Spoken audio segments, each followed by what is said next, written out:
Salut à tous, j'espère que vous allez bien. Sony a présenté durant le dernier Mobile World Congress une nouvelle gamme de téléphones, une gamme constituée de 3 terminaux différents, le Xperia XA, le Xperia X et le Xperia X Performance.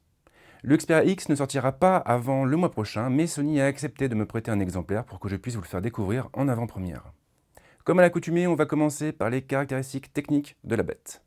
Le Xperia X embarque un écran de 5 pouces capable d'afficher une définition de type Full HD 1080p. Il est animé par un processeur Snapdragon 650 couplé à 3 Go de mémoire vive. L'espace de stockage atteint les 32 Go et il sera possible de l'étendre par le biais d'une carte microSD. Niveau photo, on retrouve un capteur de 23 millions de pixels, surmonté d'une optique ouvrant à focale 2, avec une caméra frontale de 13 millions de pixels. En plus de la 4G, du Wi-Fi, du Bluetooth et de tout le reste, on a une batterie de 2620 mAh compatible avec le chargement rapide. Maintenant que les présentations sont faites, on peut enchaîner avec le design et l'ergonomie du téléphone.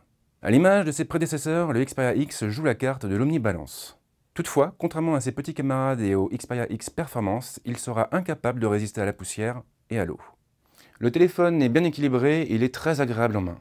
Le dos est aussi très doux au toucher, Sony ayant opté pour une coque métallique. Même chose pour les bordures légèrement rebondies qui facilitent l'appréhension du terminal. Tous les boutons physiques sont regroupés sur la tranche droite du terminal. On retrouve le bouton de mise sous tension, similaire à celui du Z5, les deux boutons du volume et un déclencheur physique capable de faire la mise au point à mi-course, exactement comme sur un réflexe. Le connecteur est placé sur la tranche inférieure, à l'exact opposé de la prise casque. Sur la tranche gauche de l'appareil, on retrouve une trappe donnant accès à la carte nano SIM et à la carte microSD.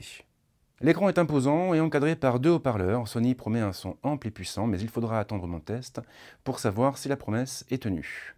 Le Xperia X est un téléphone assez particulier. Sony a opté pour une configuration de milieu de gamme dans un boîtier haut de gamme.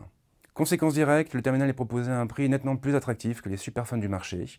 Il sera possible de le trouver pour 599 €.